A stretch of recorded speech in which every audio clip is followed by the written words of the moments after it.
This offseason for Nebraska feels different. The hype seems warranted. The Huskers are recruiting, developing, and retaining at a high level. And for that reason, many believe the sky is the limit for this team in 2024. However, none of that matters if the quarterbacks can't perform. So in today's video, I'm going to take a deep dive into Nebraska's quarterback room in 2024, and I'm going to talk about my concerns, optimism, and bold predictions. So really quick, we have a jam-packed positional breakdown today. Make sure to smash that like button if you're excited about the future of Dylan Raiola specifically. I know I am. Along with subscribing to the channel if you want to stay up to date with everything Nebraska football, Nebraska recruiting, and Nebraska rumors this summer. I'm posting daily talking Huskers, so hit that subscribe button to not miss any of the action. But without further ado, let's jump right into it, talking about Nebraska's quarterback room, starting off the positional breakdown series on this channel. And if you follow Nebraska football over the last couple months, this has been the most talked about point. Everybody's talking about how good Dylan Raiola is going to be, how changed is Heinrich Haarberg as a quarterback, and how's Kaelin like? Will he potentially make a surge going into fall camp? So let's just start it off with the undisputed quarterback one going into the fall. This is true freshman 5-star quarterback Dylan Raiola. Now, I just mentioned that he is the undisputed quarterback one. And that is a fact. Yes, Matt Rhule will tell you that there is a quarterback battle. He might say that, but there truly is not. Dylan Raiola is the guy. He's the most talented quarterback Nebraska has seen in over a decade. And yeah, he will be the first quarterback who makes a pass in the first game of the season against UTEP. Now, with that being said, he has had one of the most hyped up springs we've seen in a very long time. And he lived up to it. We heard a bunch of buzzwords. He's different. He plays like Patrick Mahomes. He's one of the most talented quarterbacks we've seen since fill in the blank. And again, he lived up to it. That spring game was about as good as you could ask for from a true freshman quarterback. He really only had one mistake, a pick that wasn't exactly his fault. Now, with that being said, a guy can play very well in the spring and still play very bad in the fall. So let's start to project his season as a starter for Nebraska. Now, let's hamper the ceiling real quick. There's going to be people who ask me this. Will Dylan Raiola win the Heisman? Will Dylan Raiola be the best quarterback in the Big Ten? No. No, he will not. To both of those questions. It is unhealthy to even ask that question about a true freshman quarterback. Okay, he's never played a real college football team. Okay, let's lower the bar here. If anybody's projecting that, that's not going to happen. He's going to have growing pains. There is going to be a game in 2024 where Dylan Raiola throws a pick or two, maybe even 3 picks. Okay, that's going to happen. He's a true freshman quarterback. There may be a game where he costs the game for Nebraska, where he throws a crucial incompletion at the end of it, and we lose a game that we should not lose. That's perfectly fine. That's the growing pains of being a true freshman. Okay. Now, with that being said, here is the silver lining about Daniel Raiola. He's going to struggle. He might have a bad game here and there. But I'm going to tell you this. Right off the gates, he will be the best quarterback for Nebraska we've seen since Tommy Armstrong. Now, that's not very hard to accomplish. We've seen some stinker quarterback play from the Huskers the last couple years. Okay. He's going to be the best we've seen since Tommy Armstrong in more than a couple ways. Number one, he's going to be consistent. Okay. The Dylan Raiola you get is going to be basically constant every single week. There's not going to be games where he plays lights out. There's not going to be games where he plays awful. Okay. Obviously, he might have better games than some other games, right? But he is going to be consistent. And that's all that Nebraska's asking for from him this true freshman year. Okay. He's going to have great arm talent. That's going to be on display constantly. There's going to be plays where he makes, 50, 60-yard passes down the field to a wide open Jalen Lloyd. Okay. Right. That arm talent is going to be phenomenal, unlike anything we've ever seen before, perhaps in a Nebraska football uniform. Okay, that's what you can expect. And I'm going to make a bold prediction here already about Dylan Raiola. Okay, I don't know how he's going to finish his true freshman campaign, but I'm going to tell you this. Going into his true sophomore campaign, he will be a consensus top 10 returning quarterback in the country. Okay, and that should get you fired up. So I'm excited about Dylan Raiola, but I have to hamper the expectations. He's going to struggle a little bit. He's not going to win Heisman. He is not going to be one of the best quarterbacks in the Big Ten, at least not right away. Okay, best case scenario, he's a true freshman All-American. That's best case scenario. But again, he's going to be good. He's not going to be elite. Do not expect that from him, at least not right away in the season. But with that being said, Dylan Raiola is going to be great. Don't worry about him. I'm not worried about Dylan Raiola. He's not the issue in this quarterback room. It's the depth that's the issue. Let's get to our backup quarterback. This is Heinrich Haarberg. Now, listen, there's going to be somebody in my comment section who says one of two things. Number one, we won't even see Heinrich Haarberg. Nebraska hasn't won a full season playing only one quarterback since 2017 with Tanner Lee. Every season since then, we've had a backup quarterback start a game, either because of a benching, because of an injury. We've seen that happen. It is not only a possibility that Dylan Raiola will get injured. It's a likelihood. It's a probability that he will probably miss time for Nebraska because just looking at our past. Now, Haarberg will get in the game. And I've been scrutinized about my talk about Heinrich Haarberg. I am very low on him. Very low on him.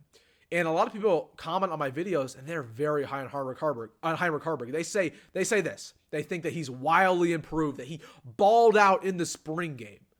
And my question to you is how? You saw one spring game. And in my opinion, I do not think he played good in the spring game, okay? He constantly showed the same issues that we saw in 2023. He's not an accurate quarterback. He has a lack of progressions. He's not comfortable in the pocket. He's always bailing. And really, in the spring game, Matt Rhule protected him. We did not see many plays where Heinrich Haarberg threw the ball over 10, 15 yards in the air. So I do not truly believe that Heinrich Haarberg played a good spring game like many would suggest in my comment section. Now, even if he did play lights out in that spring game and was just balling out, it is one spring game. It is a practice. He's playing against the second stringers, the third stringers, even some walk-ons, okay? This is not a college football game in the fall when you have 90,000 screaming down your neck and you need to make this play in order for your team to win the ball game. It's completely different. In my opinion, Heinrich Haarberg is not an adequate quarterback, and he did not show enough in that spring game to convince me otherwise, okay? I'm concerned for our quarterback depth because I do believe Heinrich Haarberg will have reps for Nebraska that are meaningful in 2024, and I do believe there's a game where Dylan Raiola may be injured and that Heinrich Haarberg has to step up and make a play, and I don't think he's going to make that play, okay? We saw that all of last year. He could not throw the football. We had to completely change our offense and limit it because Heinrich Haarberg did not have the ability to throw the football and read defenses at a high level. Okay, that's a fact. That has not changed. And I'm going to tell you one thing, and I might be overly critical on Heinrich Haarberg, but he is going into his fourth year for Nebraska. And at some point, if you are not developed, you never will be developed. That's my thinking about Heinrich Haarberg. Okay, there's only so many more steps he can take. He's not a young buck anymore. He's been with this program, and if he's still struggling with the basics, which he is, he's never going to learn them. Now, with that being said, Heinrich Haarberg showed the ability to win football games for Nebraska. He showed the ability to be a game manager. But that's only if Matt Rhule just puts the ball out of his hands, lets him run the football constantly, gives it off to the running backs, gives him check downs. Okay, there is an ability for Heinrich Haarberg to win games for Nebraska as a backup quarterback, but that's only if we completely hamper this offense and take away what we do best at. So, listen, I'm low on Haarberg, and I know a lot of you are not. But I hope I just gave you enough reasons why I believe that Heinrich Haarberg is not a good quarterback. Again, he's going into year 4, and he has the same issues he had when he got to Nebraska as a true freshman. But there's another quarterback in this room who might have something to say about that backup quarterback spot. And let's talk about Daniel Kalein, true freshman quarterback, 3-star prospect. This is the dark horse in that quarterback room. Absolutely. Now, listen. That spring game, not just a spring game, but spring practice in general, convinced just about everybody that he's not ready. He's not ready to play for Nebraska. That was a given. We expected that. Okay, most true freshman quarterbacks are not ready to play going into their true freshman campaign. Okay, there's a lot to learn. You've got to learn the speed of the game, those progressions, learn the playbook. Okay, they ask a lot of you, and he just wasn't ready for it. He's going to redshirt in 2024. That's a given.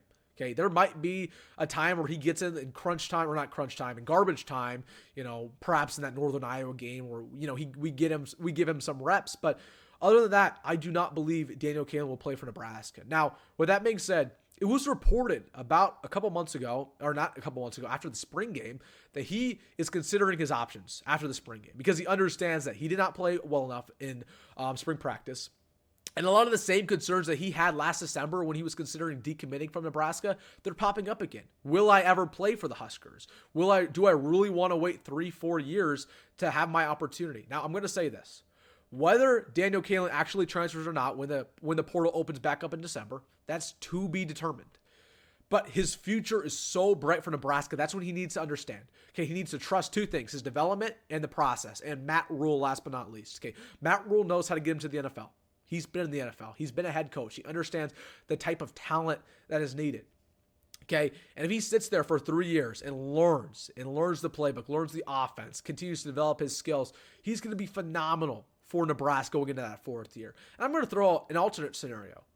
Who says in 2025, when he's going into his 2nd year, that Dylan Raiola perhaps gets injured and Daniel Kalein has to come into the game, and Daniel Kalein balls out and does not give that job back to Dylan Raiola? Now, I'm not saying that's going to happen, but it could happen. Daniel Kalein needs to understand that, listen, he needs to trust the process, trust his commitment. He's going to be a great quarterback. And I always compare Daniel Kalein and Dylan Raiola to what happened at Alabama a couple years ago. Okay, Alabama had a quarterback by the name of Tua Tagovailoa. He won a national title for them. He was one of the best quarterbacks in the country. He ended up going to the NFL as a first-round draft pick. Okay, then the guy who took over the next year was Mac Jones, 4-star prospect, very similar to Daniel Kalein. He was sitting on the bench for about 3 years, very similar to Daniel Kalein. And in 1 year for the Crimson Tide, he was one of the best quarterbacks in the country. He won a national title and was a first-round draft pick.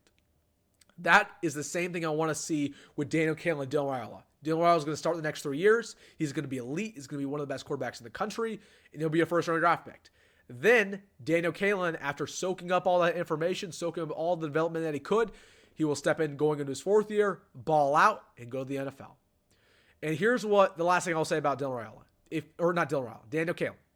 If he chooses to transfer, whether that's after year 1, year 2, it's a possibility. There is not a much better scenario than Nebraska. Okay, you're probably going to go down a level. You're probably going to go to the group of 5 level. Okay, do you really want to risk that, take that gamble? Or would you rather trust your development? Because I like Daniel Kalein's future. I believe he has a rocket arm. I think he's a very smart quarterback. I think he has a great stature. He's built like an NFL quarterback. Okay, and obviously we saw that in his high school campaign. So again, to answer and talk about Daniel Kalein, he's going to redshirt this year. He's going to probably play, we might see him once in the season. But other than that, he will redshirt. But hopefully he stays long-term because I love his future. Now, here's the bottom line. With all 3 of those quarterbacks I just mentioned, this quarterback room has a very high ceiling and has a very low floor. Here's the high ceiling. Dylan Raiola is one of the best true freshman quarterbacks in the country. He stays healthy the entire year, and we're cruising to 8-9 wins. Here's the worst case scenario. Dylan Raiola gets banged up. He has struggles in his freshman campaign. We see Haarberg extensively. Haarberg is not a changed quarterback, and because of that, we miss out on a bowl game. It's a very real possibility as well. Best case, worst case. Now, listen, I wish we could have got a veteran quarterback in the transfer portal. I wish we could have. But as I talked about throughout the spring, it is very impossible to get that. Okay, because no transferring quarterback wants to sit on the bench, because that's what would have been asked of them. And at the end of the day, nobody wants to sit on the bench, let alone for a true freshman quarterback. And because of that, we're rolling with 3 scholarship guys. Now, here's my overall grade on this room. It's a B+, because I trust Dylan Raiola that much, and I hope that we won't see any of the other guys in the quarterback room. I hope Dylan Raiola is that guy. So that being said, B+, my first rating in this positional breakdown series. And this is a room that's very hyped up. I'm very scared about it, but the sky is the limit. So let me know down in the comment section below, what is the thing you're most excited about with this quarterback room, maybe most nervous about? And hey, if you made this far in the video, make sure to smash that like button and subscribe. And as always, folks, go Big Red, go Matt Rhule, and see you in the next one.